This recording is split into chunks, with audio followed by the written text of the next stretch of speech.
A quiet Thanksgiving, a family home, and a horror that nobody saw coming.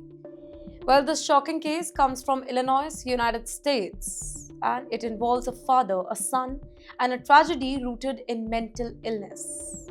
Let me tell you what really happened here. You're watching TimesXP. My name is Srithiyatri, and on November 29th, during the Thanksgiving weekend, police were called to the family home. Inside a bedroom, they found a 67-year-old Anupam Patel lying on the floor. He was unresponsive, he had severe head injuries, and beside the bed, there was a sledgehammer. Paramedics tried to help also, but it was too late. Anupam Patel was declared dead. The accused, his own son. Police soon identified the suspect as Abhijit Patel, the victim's 28-year-old son. Hours later, Abhijit turned himself into the authorities. In fact, what he told police, it stunned the investigation. Here is the disturbing claim. According to the court records, Abhijit told officers that he believed killing his father was a religious duty. He also alleged that his father had abused him during his childhood. Now, these claims are part of the investigation and they have not been independently verified though. But there is a history of mental illness here. During the court proceedings, a crucial detail emerged. Abhijit Patel has a documented history of serious mental health issue.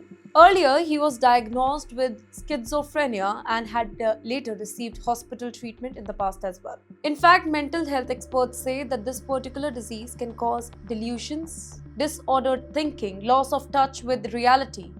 But experts also stress that mental illness, it does not automatically leads to violence. Basically, it's a warning that came too late. Yes, perhaps the most troubling detail is this. At the time of the killing, Abhijit was legally prohibited from contacting his father. Why? Because he had earlier threatened to kill him.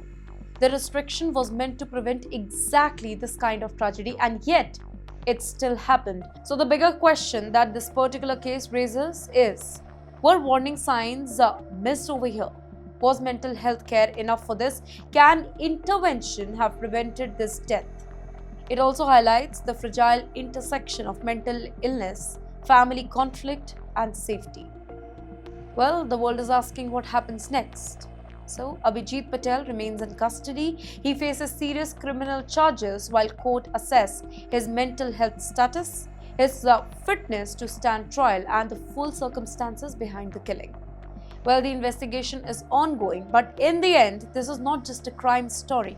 It is a mental health tragedy, a family destroyed, and a reminder that untreated or poorly managed mental illness can have devastating consequences.